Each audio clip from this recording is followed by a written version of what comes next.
Welcome, gamers, to this week's episode of Last Call Gaming. We're on episode number 57. My name is Craig Perales, and the man that's been drinking more fruity alcoholic beverage than he has his whole life, Andrew Montemayor.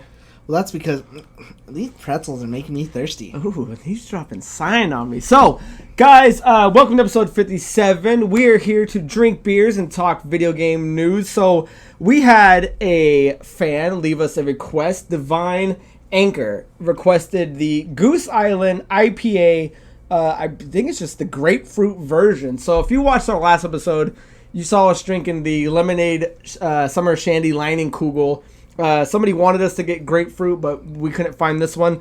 So we did find this, and this sits at a 5.9. Maybe I don't eat grapefruit enough to know what it tastes like, but because I don't really taste any type of fruitiness in this, because the slogan even says hoppy, grapefruity, refreshing. I just taste a good beer. Yeah, I don't really care for like grapefruit as much. I can kind of taste it, but it's not like strong. It's not overpowering. And I'm told grapefruit's supposed to be good for you. Is that true? I just like the bottle and the box. The bottle does look cool, clean, easy to look at. This beer, I would say, me and Andrew were talking about it a little earlier before we started recording. I could drink a 6-pack of this and not bat an eye. I think it's good. I don't know if I'd get a 6. I'd probably get like a 16 at like a bar. Oh, okay. What do you mean, like a pint? Yeah. Okay. Does the Goose at all remind you of Goose Game? Like, it just reminds me of them. Have you played that yet? No, but it now that I'm looking at it, yeah. Look at that little goose just running around. So, excellent choice, Divine Anchor. You'll get no problems from me for this beer. Yeah, definitely better than the Guggenheim. The Goosenheim. So if you guys do want to play along with us, make sure you stop this, go grab your beer, drink along with us, and go pick up the Goose Island IPA. I normally do not care for IPAs. It's usually a beer I'm not particularly fond of. This thing isn't overpowering by any means. It's just a nice, simple, smooth, crispy beer. It's sweet. It stings the nostrils. Where did you find it at? Because you picked it up. I went to Jeff's River Mart. To Jeff's River Mart. I always go there to buy all the beers because they have all the weird beers. It's Bullhead City's best secret. Their beer's weird. They got the weird beers. So, kudos on the recommendation. We like it. Andrew likes it. Hopefully you like it. And let's move on into video game news. So, two big things dropped over the last week or so, and we're going to start with Xbox's release date. Now, and I think this again was in the form of a tweet, Microsoft has shown that it is confirming a November release date. They just haven't said particularly what date. There's been stickers going around. There's been boxes going around. Andrew, you showed me the thing first. What was the initial reaction seeing boxes that say don't open until November 6th? So that's the speculated rumor date. Well, that's what a lot of it is. So there's been tweets of pictures for people with the controller somehow that has it registered that says the 1-year warranty is up 11/5/21, which would indicate either you get it the 5th or the 6th. There's another box that says do not open and put on display until the 6th of November. And then, of course, with some of our other news that is kind of looped into this, Xbox put out their own kind of presser, not with a tweet, but also on their Xbox news stating that the console is going to be coming out in November. But I was looking at it a little bit more today, and there's other people who are industry insiders and stuff like that, and a lot of people have been saying before some of this stuff came along that they've been hearing early November for a release date. I would actually prefer an early November too. That's almost here, actually, as it stands. Anyways, we got to make sure the boxes that people are getting there's nothing on them that say Microsoft. There's nothing on them that say Xbox. It's just these initial boxes with stickers that are said within a few different languages. Do not open until a certain day. But there have been unboxings of certain controllers that kind of lean towards that. That's what these boxes are, because the boxes that were opened up, and it's the Xbox Series S controller, which is supposed to be Microsoft's secondary machine that they're launching, that is out. That has been shown to be unboxed. So that's kind of where they're linking this in, is that's what these boxes are. And it's a fair assumption to make. I mean, especially getting this close. I don't know if I really care for November 6th, because I don't know why these things would be opening up the day they're going to be sold. They can't open them until the day they're going to be sold. Where's the promo? Maybe that means they can't put it on the shelf until it's sold. So maybe the 6th at midnight. 9 o'clock Right. on a Thursday before, because actually looking it up too, the 6th is a Friday, and usually traditionally I believe the consoles usually launch on like before a weekend or something like that. I actually meant to look up earlier when the other ones launched, but I want to say it was on like a Friday if I wasn't mistaken. The other thing, a date this is what I'm thinking. I'm thinking that everything's going to start getting ready early in November, because the last two consoles, if I'm not mistaken, have both launched 360 and I think the original Xbox or the X or the regular.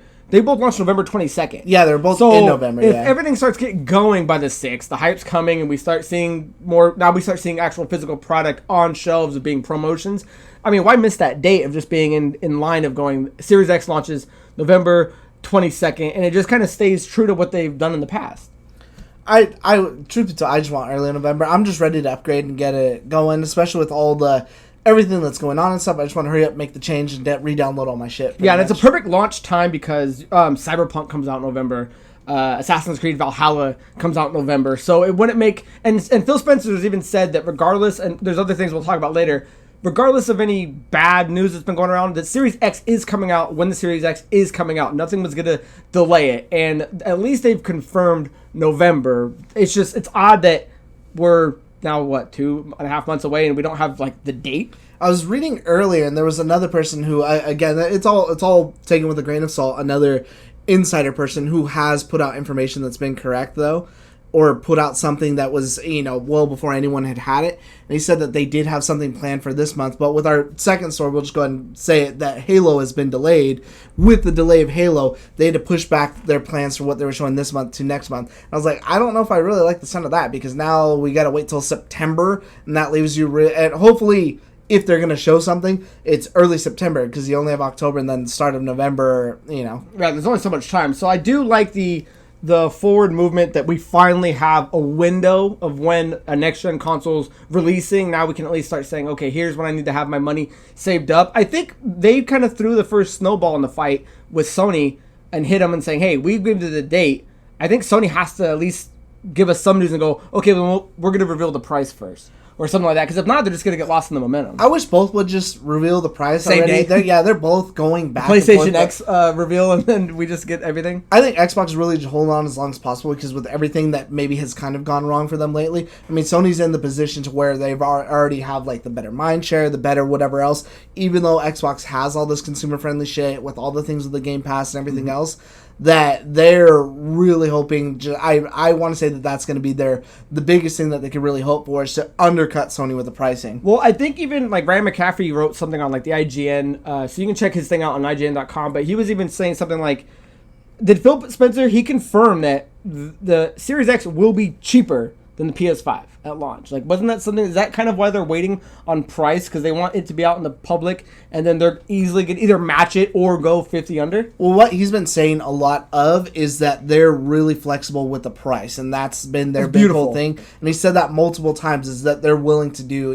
whatever it takes to make sure that it's going to. Well, Microsoft's got fuck you money, man. They can do it. Sony's got it. Sony has to make X amount of dollars back. They don't have unlimited well supply of money like Microsoft does. So it is up to them to blink first. And I think Sony, I mean, how much longer can you wait, man? If Xbox is saying, here's our month, then at least give us a ballpark price. Yeah, even still, I have no clue how much longer either console could wait.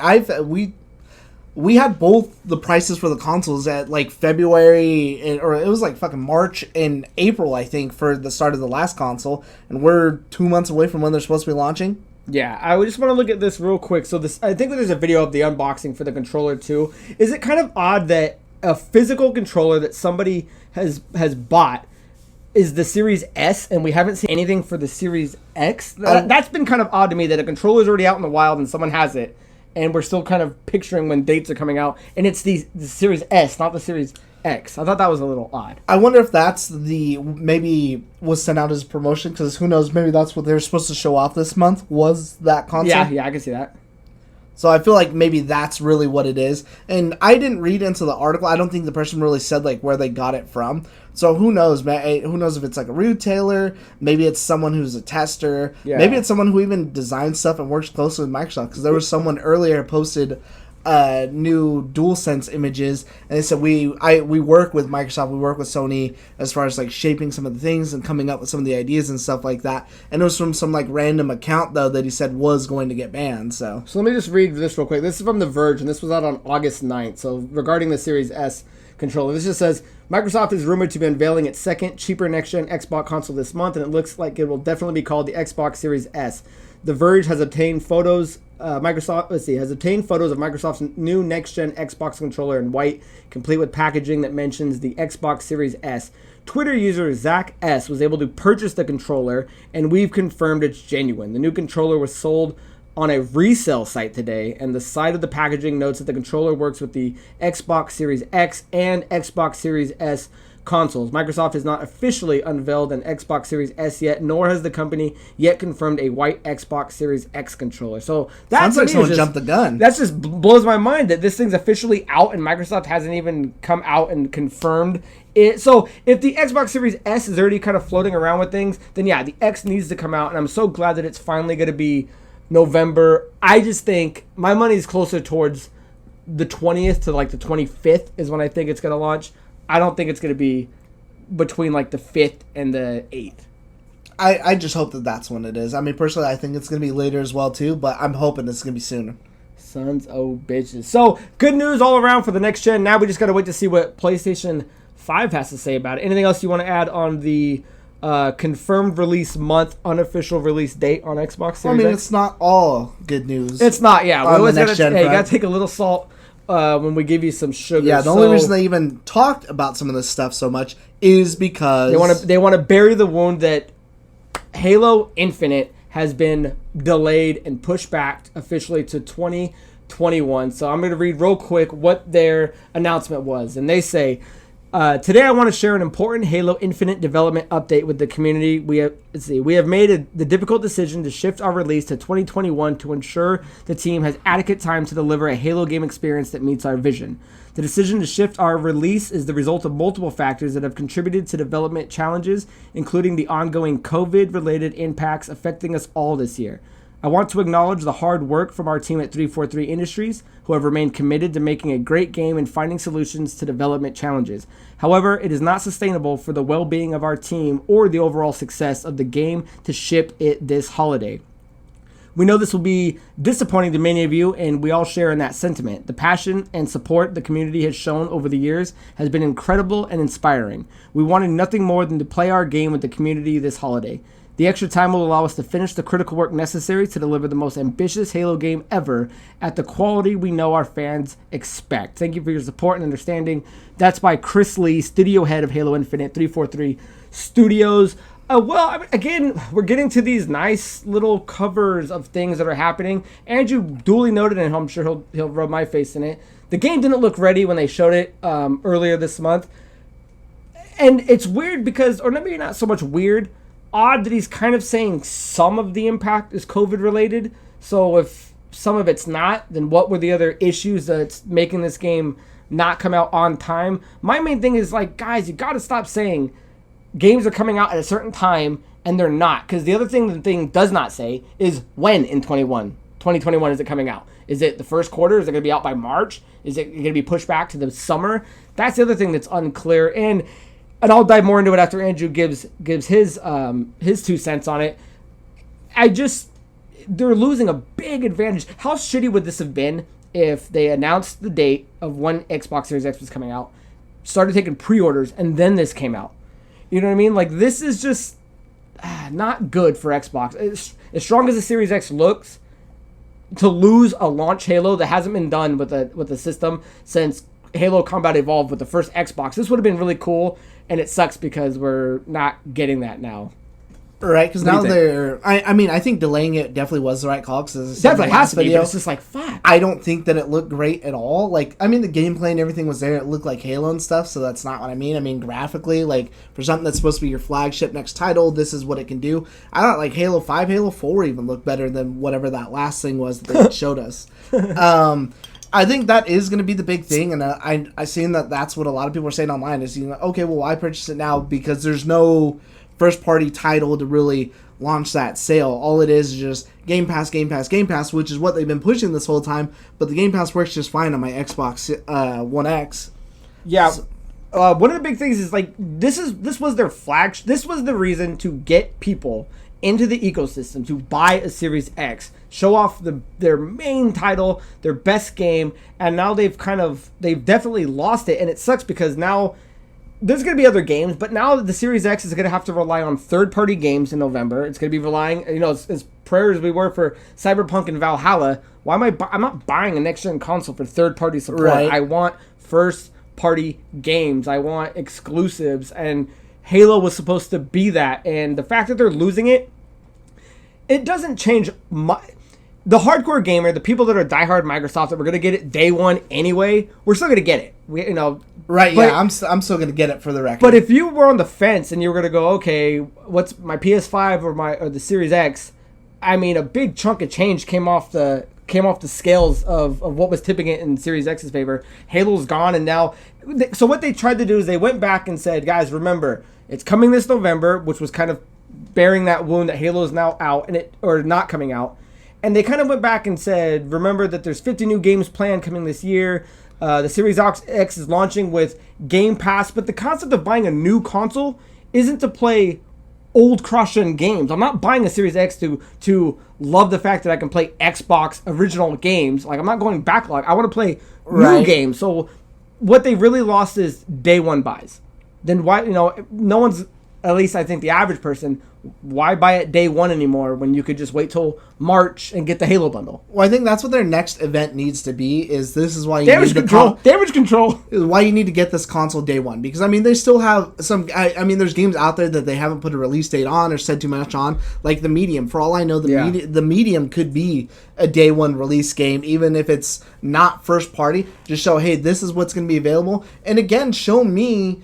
Side by side, like not just, okay, Ori runs slightly better, but it kind of looks the same. Show me graphically why I should be doing it. Those less load times, those less whatever. That's what PlayStation did. Even if you show like the same game, like, here's Spider-Man, but here's Spider-Man loading on this, and it's that much faster, that much better. And that's what I think the next event needs to be about. I do actually, in all fairness, though, want to give them kudos to delaying it, because they could have not. Yeah. They could have put the game out and been like, you know what? Sorry, we're going to blame it on COVID. This is it for right now, and we'll just patch in the rest of the shit later, especially with patch culture and the way everything is. And I would prefer it be just a full, complete package, because Phil Spencer even went on Gary Whitta's, like we mentioned before, he's got his own talk show that he runs on the Switch called Animal Talking. So awesome. That they hold within Animal Crossing. And Phil Spencer was actually just on there. And again, he reiterated how the fact that they weren't going to delay a console just to launch with one game. One game does not make the console. And again, I'm glad for that. I'm glad that we're still going to get whatever, and he stuck to his guns on that. But he said that they were also talking with Bonnie Ross and 343 in regards to Halo, with it launching in pieces, as in maybe you get the campaign, multiplayer, whatever, later on. And he said that they abandoned that idea. Good. And I think that was the perfect call too, because I would have given it, I think, more shit for launching in pieces versus whatever. And I know there's lots of people out there, I could have at least had this part, that. I would have rather just had the complete package at one time, because I hate nothing more than when a game launches and I can give, like, Red Dead 2 for me wasn't a big deal because I don't play Red Dead Redemption online, but for someone who I'm sure loved that probably would have been something to be mad at. Or same with Grand Theft Auto, even though we were coming in these new consoles. But if Call of Duty were to say, hey, here's the campaign, we're going to give you the multiplayer later, I would have been pissed off at that, because that's more what I play. Even if they were like, okay, well, here's the campaign, or here's the multiplayer, like at least the last Black Ops was like, all right, we don't have a campaign.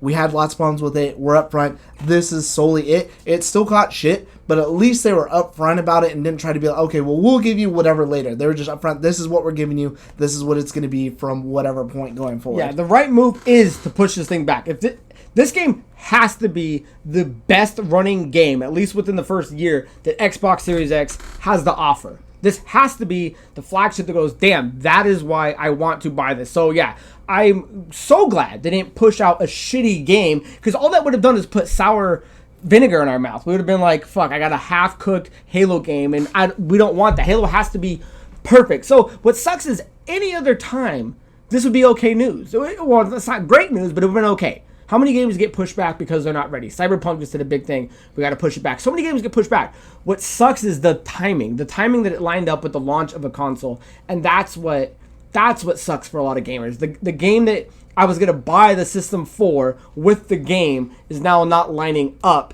And the big, shit sandwich that Xbox has to eat is that it's going to lose day one buyers because that big game's not with them. I have no problem the game got pushed back, although you know my stance on it. If the game's not ready, then do not tell me 2 months before that it's coming out this day. Xbox finally had the leg up. They lost it. It kind of sucks. Maybe on day one when we play them, we'll do a video and we'll see how just smoking hot the Series X is. And maybe word of mouth will still get people buying them in the first week or so. But they initially lost, I think, a lot of support on day one buyers when most people are going to go look online. Oh, Halo comes out in March 20th, 2021. I'll wait till then. I'll get it then. I think that's more what they need to show, too, is that functionality. Because so far, we barely seen any. Like, they showed it off that one time with, like, Forza, how you could jump straight into the race and whatever. Other than that, I haven't seen anything. Show me, okay, you can load Yakuza. It takes 2 seconds. Load Dark Souls. When you die or whatever, it's 0.1 seconds for you to get back to your fucking spawn and do whatever. Yeah, maybe Specs alone will sell in the Game Pass. Something, show me a difference, not just, well, here's this box that's taller. Although Phil Spencer did say that he did take home the final product. It is just about as quiet as the One X is, which is good. I don't think I've ever heard mine get loud. I think the only time it does, for some reason, is when it's updating, but the only game that seems to update is fucking Call of Duty. What is this multitasking? Call of Duty, which is eating up my Xbox Live at like over 200 fucking gigs. Delete it! Oh, dude, Dave's playing Call of Duty now? On Call of Duty, when you load it up, there's and this should not be a fucking thing, and I don't mean to go off on a tangent, but I feel like we're kind of done, right, with that story. Yeah, we're going to move into Riffs here. Right? Literally, when you open up Call of Duty, it's got a fucking disclaimer on there that says, in order to free up space, uninstall unnecessary applications like whatever. So it's telling you to go in. Okay, I'm done with the campaign. Let me uninstall the fucking campaign so I can make more. How fucking ridiculous is that? That's so absurd. This is the Call of Duty that we know that's supposed to be the new ones. What's the new one going to be called? Black Ops, Cold War? Something CIA related. Yeah, yeah, they'll probably announce that tomorrow, but that's the rumor. That's news for next week's show. So guys, jump down in the comments. Let us know what you think about Xbox finally having a release window in terms of the month. Let us know what you think about not having a day. And then definitely let us know what your thoughts on Halo Infinite being pushed back. I mean, good for the game, but bad for the brand, man. I don't know how they're going to... There's nothing else. I mean, unless the next thing that showcase they do warrants more impact of why it needs to prove to me why I need it day one now if the biggest game on the system is no longer there. And I don't know how they're going to do it because I already know what the Game Pass can do. I already know that it's got games coming. I already know that third-party stuff's coming. So what are you going to do now? Unless you drop the price, it's $100 cheaper than the PS5. I don't know. It's like they say, what's good for the goose isn't always good for the gander. The goose! Even though I said it wrong. What'd you say? Isn't good for the gander. I just said it for the show, but it's what's good for the goose is good for the gander. It all sounded right to me. So let's move into some quick riffs because we got a lot of questions to get through. So let's rip it up. I'll go first. I think you have two. I have one. Yeah, I'll go first. So my first one is piggybacking off of last week when we talked about how the xCloud was taken off of the Apple any sort of device, iOS, is that Fortnite is now being removed from there. And the reason Fortnite is being removed from the Apple Store is because they opened up their own way to do transactions that goes straight to Epic, as in the store that provides everything. It just goes straight through. So an example of when you go to buy V-Bucks is normally you would pay $9.99. Apple takes 30%. Epic gets the rest of that stuff. So when you buy it straight from the Epic Store, it actually only costs you $7.99. $7.99. That's a huge difference. And they put on there too, and they've actually, it hasn't gone as far as anything. They said they brought up court documents that they're providing a case that they're actually. I don't know if you've read it since we talked earlier this morning. Today in the last couple hours, they're now in full 65-page document suing them, suing Apple. Yeah, it's like a full thing now. We're in the. So that's a crazy thing that's piggybacking off of that Xbox story from last week. And, I mean, they did come out and say, and I mean, whether or not they're still getting the same amount of money, I don't think that they're making any more. The payment goes directly to them. So, I mean, they just were straight up saying, like, you know, it's... Oh, yeah, they make a shitload more money. It's right that it should only go to the consumer, especially if it's DLC or something like that. Why is Apple getting a cut of whatever?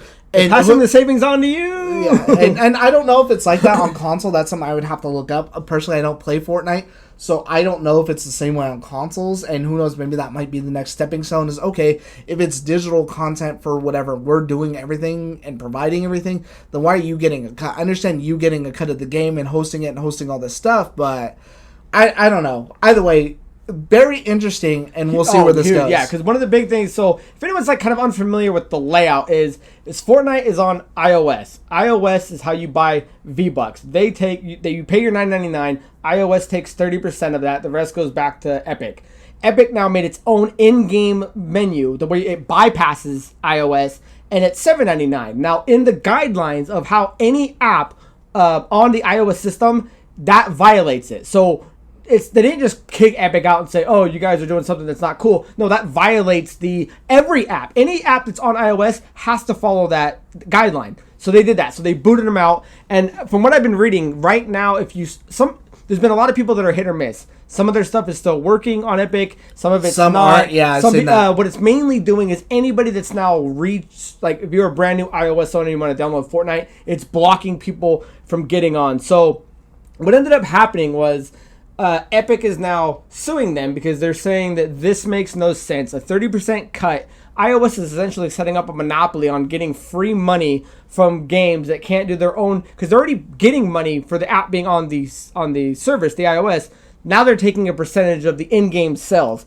It's insane, and I cannot wait to see, because this is going to change shit. And I wonder if Epic is the biggest game. Fortnite is the biggest game of all time. Right. If they're going to start throwing punches on top of Xbox now too, who knows? Xbox could join the litigation and be like, hey, whatever. Because the other thing is Google hasn't said, Android hasn't said anything. Android, because this has already happened on Android. They didn't cut them off. But so the next quote that came out was Apple was saying that they are trying to work out a negotiation to get Epic back on the store, but what they're putting their foot down is they're saying they're not going to give them a special deal compared to other applications. So they're saying they're not going to bend on the 30% rule. Now, if that's the case, then maybe Epic is going to set the stage for every other app, and so instead of giving Epic special rules, they're going to across the board turn that 30 into 15. All I know is they better be able to do something, because all Epic really has to do is, all right, Apple, get fucked. Like, they don't have to take Apple stuff. Now, everybody who has an iPad, everybody has whatever, no kid future is going to, oh, Dad, hey, will you buy me a tablet so that way I can play Fortnite on it with a controller with whatever? Yeah, okay, we can't do it on an iPad. You're losing a shit ton of sales on that. It's exciting stuff, because now we're getting to the point where... On top of the xCloud stuff. Yeah, changes are going to happen in iOS. Because here's the thing, iOS has been trying to get in the game for a while. It's doing big things in movies,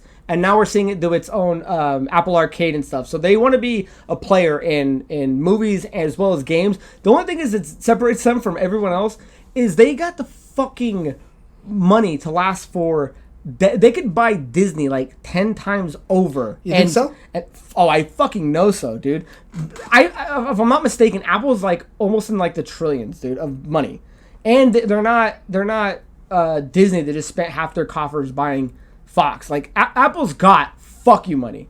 So I would see them bending a knee first, because it's a fight that the little guy Epic isn't going to want to lose. Like all you're doing is you're taking more money away from the guys that need it to give it back to the consumers. I don't think Epic needs to be on iOS. You guys have the money. Yeah, anybody who's dying to play Fortnite is easily going to go out and buy something else, because that game is such a phenomenon that I would just be like, go buy a $40 tablet. Hey, Dad, my thing doesn't work on iOS anymore. Whatever. Can you buy me something else? I don't know what Dad. Unless you really can't like afford the means, which there's people out there who can't. But in general layman's, like, what person wouldn't be like, oh, you know what? Yeah, that fucking sucks. I understood. I went through that as a kid. Sure, let me buy you. I'll go get you a different tablet or something like that. You know, Apple's got to figure out their shit, because they're a big dog. But I think they're gonna have to bite the bullet. But they're jumping in the new waters, and yeah, I think so, because it's not going to hurt them more than it's going to hurt Epic. It is it's only going to hurt them because they're not getting free money. Yeah, them lowering the price and still collecting a bill, collecting their cut, is not going to be Epic just taking it completely off the store and now suing them, and we'll see how much that's for. But yeah, that's a good story. That's gonna look bad on them too. Like, oh, that might be our next story for next week. You're gonna be the guy bullying this other person who's trying to do something consumer friendly because you need your 30% cut for no reason. Yeah. So excellent. I like that. So they're damned if they win, damned if they don't. Yeah, so fucked. Anything else on that?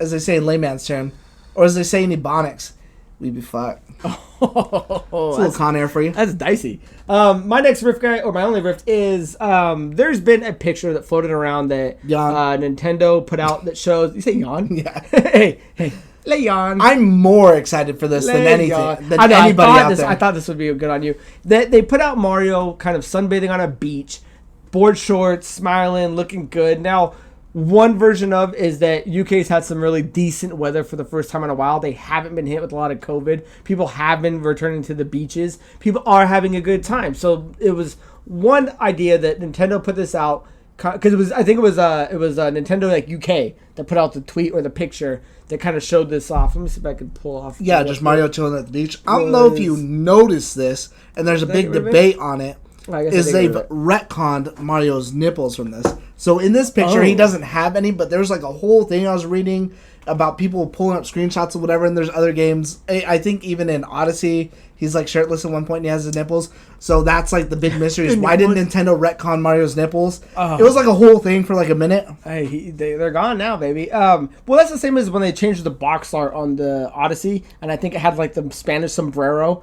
And didn't that get a lot of flack too? And I think so. So Mario in general has been kind of under some fire. But the other trend of mine I'm thinking is that this might be a teaser for Super Mario Sunshine, whether it be a remake on the Switch or an official part 2, which had everybody going nuts on the internet. Because if you never had a GameCube, I can see why this game kind of skips a lot of people's memory. A lot of, if you never had one, most people's mind sticks with Nintendo, Super Nintendo, 64, and then the Wii. Because not everyone had a GameCube. It wasn't a mandatory system like the Wii or the Switch are now that it's in most homes.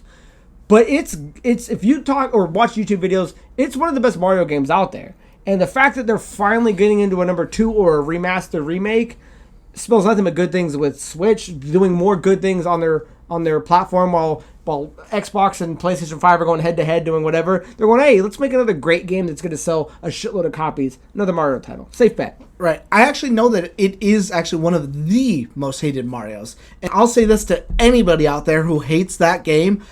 Go F yourself. Yeah. Go play it and then have an opinion. Big time. Yeah. Because I personally love that game. I think it's a gem. Nice. So, any other riffs? I do have one more. Final riff, just a quick one, is that the summer Xbox game sale that they usually do in July, for some reason they postponed it. They didn't ever say anything about it. Actually started today, and it goes forth until the 24th, actually. So get out there, check, see if there's any good deals. I was kind of looking at it. There might be a game or two that I might pick up on there.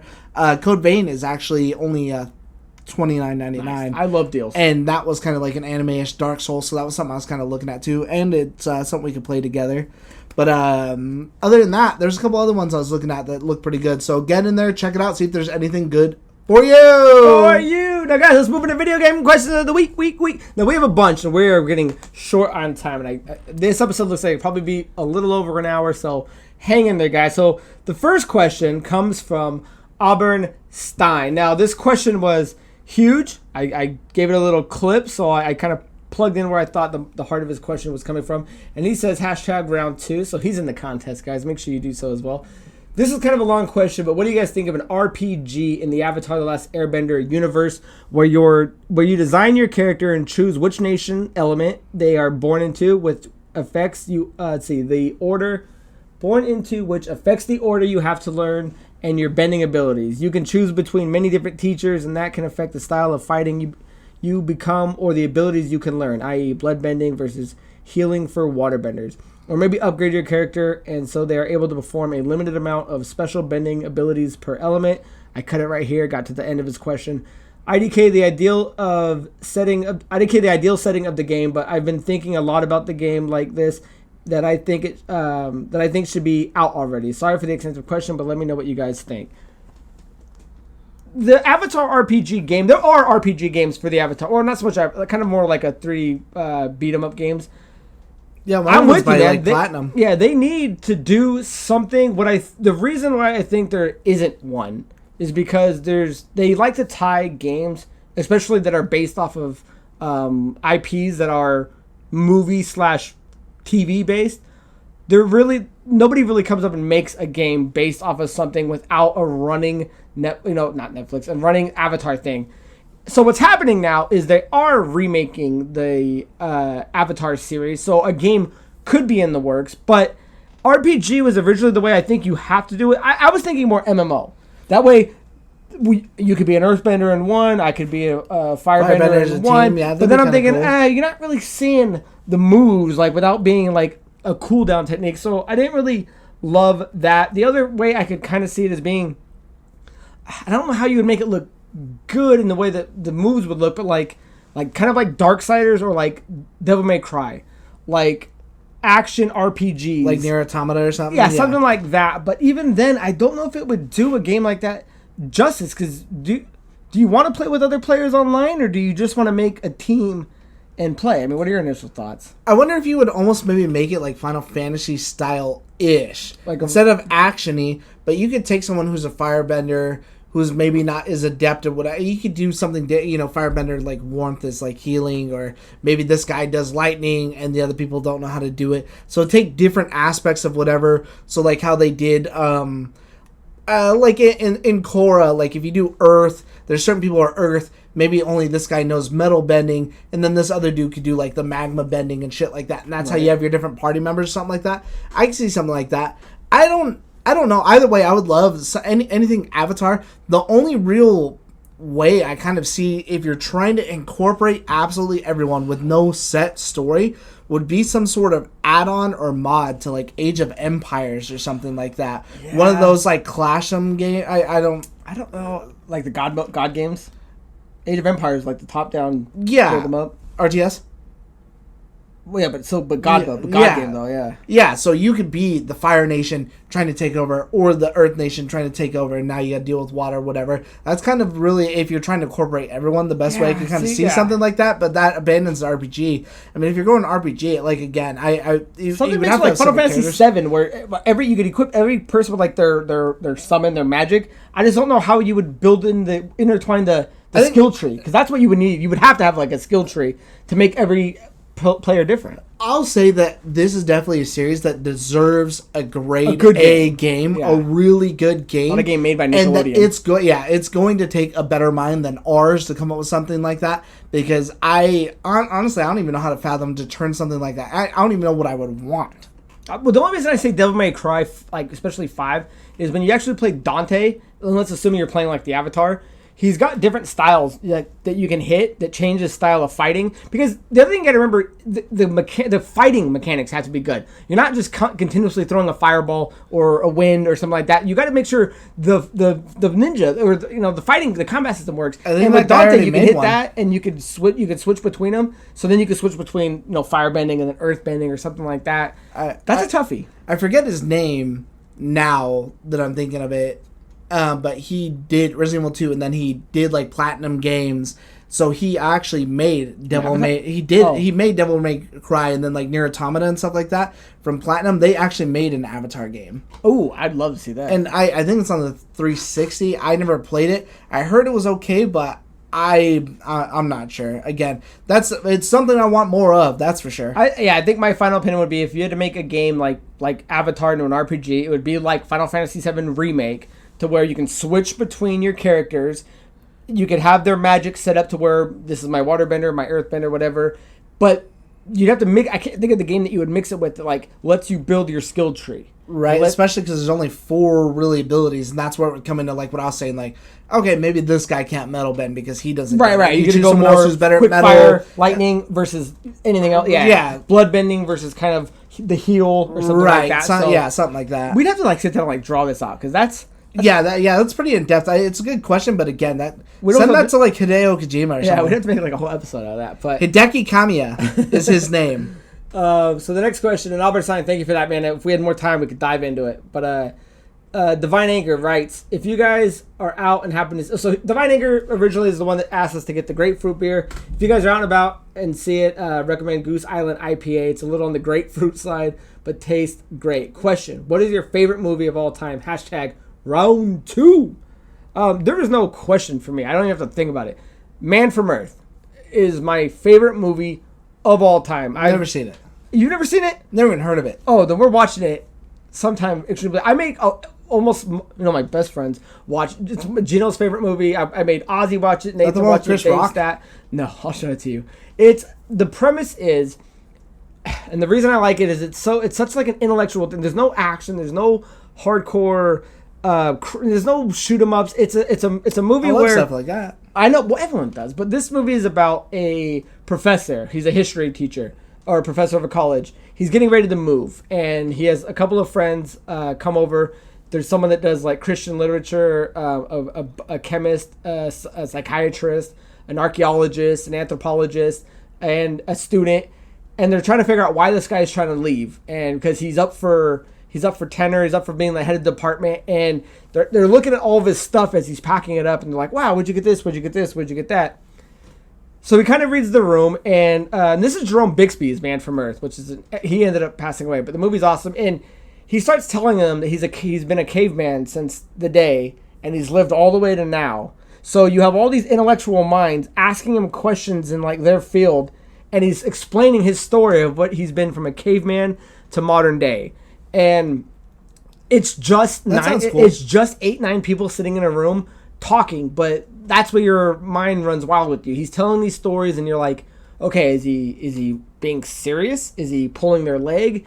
And that's what I like. It's the craziness of what he's telling, because it gets into like religion. It gets into what he can and can't do with his body healing and stuff like that. So we are gonna watch it now. I thought I've seen it with you, but that is my favorite movie of all time, hands down. I own the Blu-ray with it. They made a part 2, which isn't as good because part 2 kind of now follows like a story of them trying to do something, but the first one is just smart people sitting around talking, which is what I love. It's basic, it's simple, and I think you guys should all check it out. My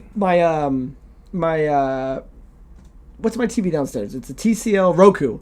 There's a free app on there called Tubi or Tubby, Tubi. So if you guys have a Roku TV, it's on there. It's free. You can watch it. I think it might have some ads, but that's where you can watch it for free. Depending on what kind of thing you're number asking one movie me, of all time, because I've got horror, which is my genre, but I'll say of all time, because I could break down 6 different things in different genres. Yeah, but you don't have taste. Oh no! He says until he watches the movie. Yeah, but my number one is actually Jurassic Park. Catch me on the right day. I might say Jurassic World because they're the same movie essentially. One's just an updated, you build a park, whatever, dinosaurs get out, people die, you solve the day, whatever. But I have to go back to OG Jurassic Park. Did you watch it in theaters as a kid?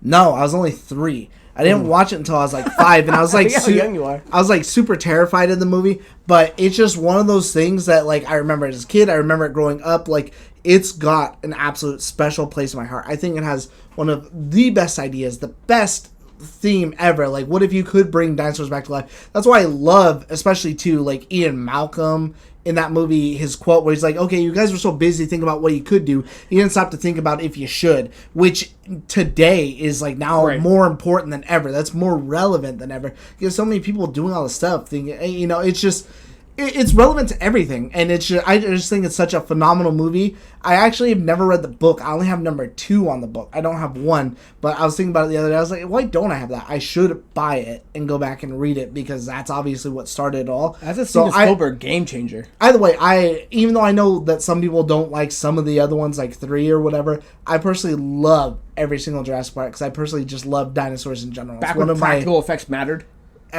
Yeah, not CGI. It's personally one of my favorite things, and it's got your boy Newman in it. I was just gonna say, I love it because Samuel's in it, old school Samuel, and it's got Wayne Knight with Newman. Dude, it's the best. Who gets killed by the Dilophosaurus? It's not the Velociraptor? No, that's the one with the fan that spits the acid at him, huh? It's poison, yeah. Poison? It was. Is it just poison? Is that they don't spit acid? I think so. No, it's definitely not an acid. Okay. Great movie. I would like to watch that again with you. I don't know, but it looks like he gets fucked in that truck. You gotta watch Man from Earth with me. It's good. Don't come a knocking if the Jurassic Park truck's a rockin'. Fuck you. Next question, guys, comes from Sheila T. And she goes, yes, we agree with Craig. So she wrote because I think it's a group of them. They wrote in our last week's episode a question about Sonic and Shadow the Hedgehog being Pokemon, as well as Yoshi and King Boo. So they say, we agree with Craig. Wrong. We think they'd be more than just ground type, considering they show much stronger abilities. No, they're like Raticates. Okay, question 2. Disney. Who do you think does the best voiceover work for Disney characters, guy or girl? Thanks, you guys are great. I'm a huge fucking Disney dork. If we could do a Disney podcast somehow, some way, I would love to do it. But I think hands down is Phil Harris. Phil Harris, if you guys are unfamiliar, he's been working since the guy from The Rock, since '67. Phil Harris is Blue the Bear. He's Little John. And he does... I'm thinking of Ed Harris. And he does... Oh, fuck you. And he does Thomas O'Malley Cat from Aristocats. So he has this booming voice. And the other reason I like him a lot is he's one of the few guys that can talk his part as well as sing his part. Because Phil Harris was an actual singer. I think he sung with like guys like Frank Sinatra and stuff like that back in the day. But he's that type of guy. But my honorable mention would be to Sterling Holloway. And you guys would know him as being the voice of the original Winnie the Pooh, Caw the Snake, the Cheshire Cat from Alice in Wonderland. But Phil Harris as Baloo, Little John, and O'Malley, that's my hands down favorite voice actor from Disney. I personally don't know anybody's name, but I feel like you're going to pick of the Sheriff of Nottingham. No, I was going to say, actually, even though I do love him. He's good. I do happen to love Jeremy Irons as Scar. Yeah, that's, and especially like his singing, whatever he does in that movie, that's always a voice that stood out for me. If I had to choose someone that I don't know their name consistently in more than one Disney movie, it's the guy who is like fucking Petey Flea, and he's the truck on Cars. And he's the abominable snowman in Monsters Inc. Oh, fuck. I don't know his name. But I always forget his name. I love his voice. Isn't he the brother of Chris Penn? Is that who does his voice? I don't know. Again, that's why I can't say. He's someone who's consistently in Disney movies that I love every little bit that he does because I think he's absolutely fucking hilarious. The Underminer! that does good shit. I know Phil Harris' name is never something that will go out of my head. I just had to see I was trying to think of the years he was in. Yeah, Jungle Book 67, Aristocats 76, Little John, 70, and then Little John Robin Hood was 73. So I mean, he was just back in the day. My guy just does mostly cameos, but I guess they're cameos. Yeah, but they're all great. Nice. So thank you for the question, and definitely leave your favorite voice actor down below. Leave a thumbs up for Petey the Fleet. Petey the Fleet. Next question comes from Xbox Gamer 92. Says, question for the show: what's your favorite pasta of all time? #round 2. I'll let you answer first because I don't understand the question. Well, pasta. Do you know what a pasta is? Spaghetti and meatballs, fettuccine, chicken Alfredo. I was thinking more like the Chef Boyardee. Well, I don't know, because I'm not... Do you like pasta in general? Generally speaking? Oh, I love pasta. I'm a slut for pasta. I think it's a guilty pleasure, but if I had to pick more often than not, I generally tend to go with, like, a pasta salad, or, like... Does macaroni and cheese count? Like, a good mac and cheese count as, a favorite pasta? I guess you can count mac and cheese as a pasta. Why wouldn't it be? Yeah, macaroni noodle with some cheese and maybe a little cut-up hot dog. Ugh, that's very white trash. Oh, dude, I only know because I used to eat that as a kid. Yeah, but you never had good mac and cheese. You never had Mac's famous mac and cheese. Oh, no. So I don't know. What do you like? I'll go chicken Alfredo's is my oregano place to eat. Fettuccine Alfredo with like chicken in it and some broccoli and a lot of pepper. Oh, and mushrooms in it too. Ooh, yes, I'm a mushroom guy. I'm always, so my grandma comes over and makes bomb mushrooms. I gotta be careful with who comes over and like I give them to, because I forget like half the people come over don't like them. I forget you're one of the ones that love them. Yeah, I'm a mushroom lover. He's a mushroom. So good. Man. So yeah, it's a nice food question. If you're asking what kind of spaghetti I like, I do personally like to cook it in the shape of the bow tie noodle. I don't even know what the bow tie noodle is. It's in the shape of a bow tie. Is it just called bow tie? Yeah. When you go to buy them, I feel like my spaghetti and meatball though. I like doing angel hair versus like the traditional like thicker I do like some of the thinner ones, and I am not one of those people. I know there's lots of people out there that like break the fucking noodles up just like Top Ramen. Throw 'em? No, the longer the noodle, the better. Oh, I need a I don't. slurp. I need a. I don't cook them. I have to spin my fork for 10 minutes and then try to fit like this baseball in my mouth. There you go. Yeah. See, we gotta sit down and watch Man from Earth, make a nice little pastas. Oh, that'd be good. The next question, guys, comes from Is David. Top Ramen a pasta? It would have to be. It would have to be. I would assume any. I guess I'm unclear what the definition of pasta would be. Where mine is basically carbohydrate noodle in some, whether it be in a. Well, because Top Ramen's a soup though. My favorite white trash pasta would be Top Ramen. But isn't Top Ramen a soup? Soup can't be pasta. I don't know. I drain the water out of it. Is it still a soup? If you just eat it plain, I don't know. Let's get. You know what? We'll get back to that. Somebody go into the comments and let us know for sure if Top Ramen without water as soup becomes a pasta. Well, yeah, it's like spaghetti at that point. I guess it has to be. So David Worthington writes, "What are you guys leaning towards for next gen console? As a PS4 guy that has both, I'm leaning towards a more powered and cheaper Xbox this go around. I own all of them as well, and you can't really argue the fact that you want, cheaper products in a trend where we're going, where things are getting more expensive the newer it gets.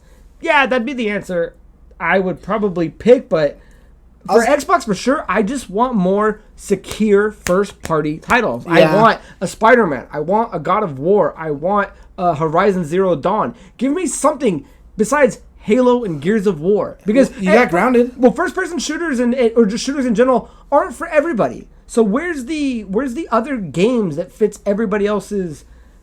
I think that's what's funny is like when you play PlayStation, a lot of their games are just third-person action titles, and then when you're on Xbox, there's a lot of like shooter titles. And I sure if they want to differentiate themselves like that, but like let's look at what the best-selling games are. Yeah. PS4 is outselling them by leaps and bounds with their exclusive third-party. And I'll still lean towards the Xbox just because I'm already too deep into the ecosystem. I don't want to give up my achievements where my friends play.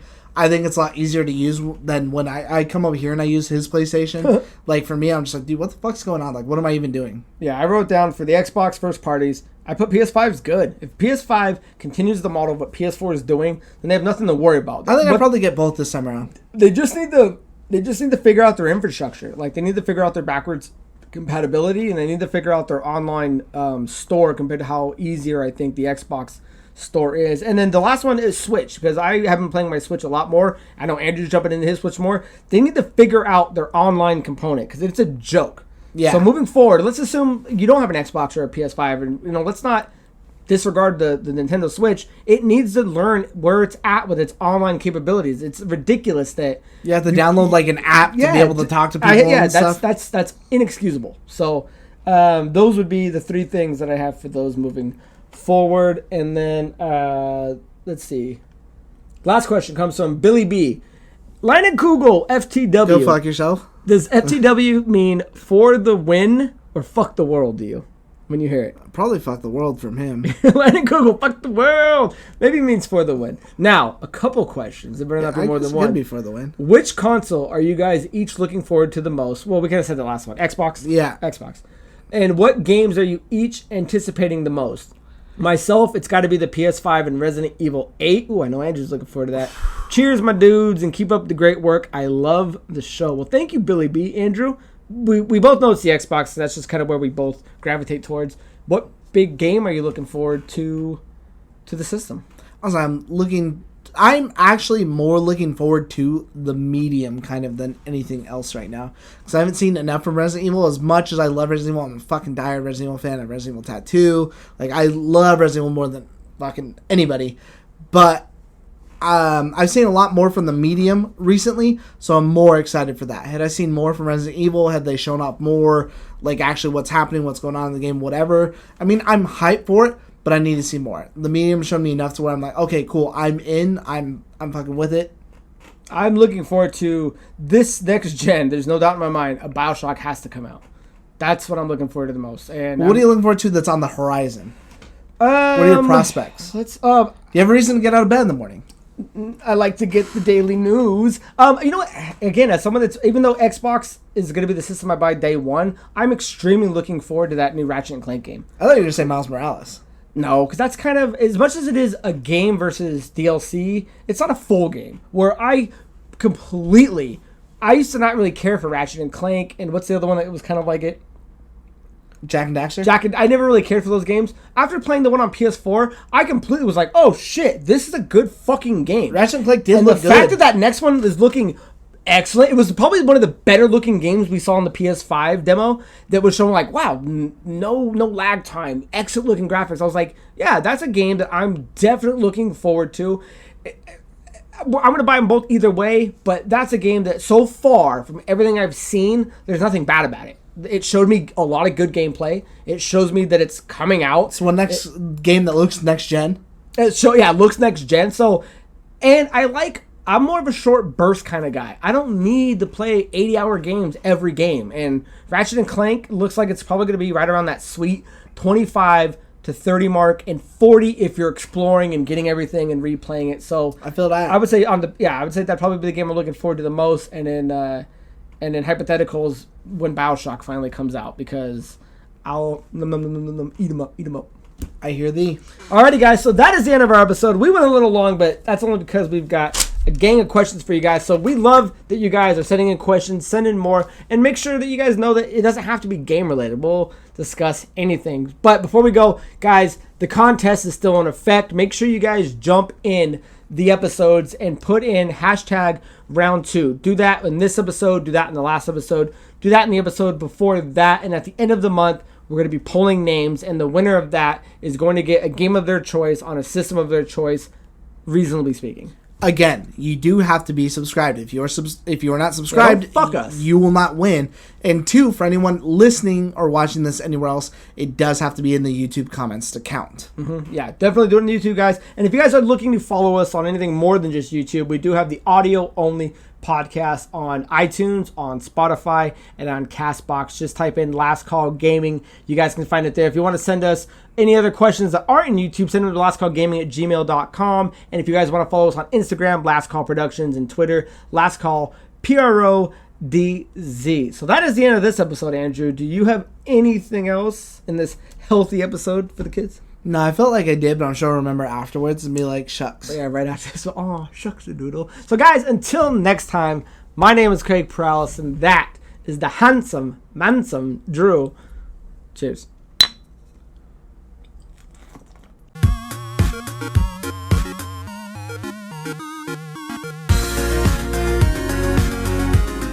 It's going. And then there. On go. 1, 2, 3. I want to see how bad these guys are.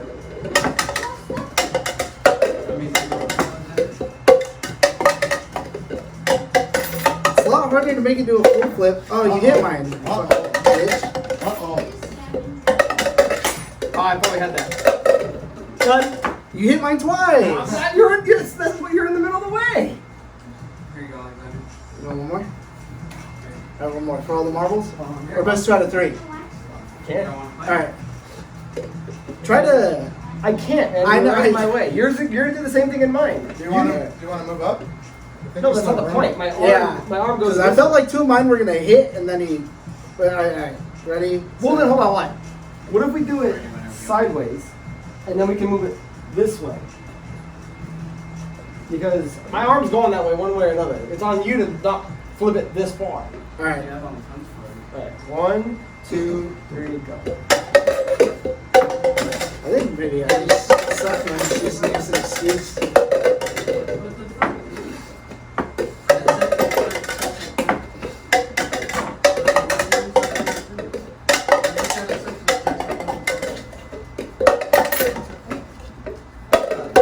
Stick to video games, Mandrew. Stick to video games. This is the proper flip cut, bro! 2 out of 3! Alright. I guess I'll just take it, because I'm not good. That's 2 out of 3, baby. Oh, like when Come at me. Come at me. That's what I do around here. You tried, no drinking. you guys got a lot knocked out. Hold on, alright.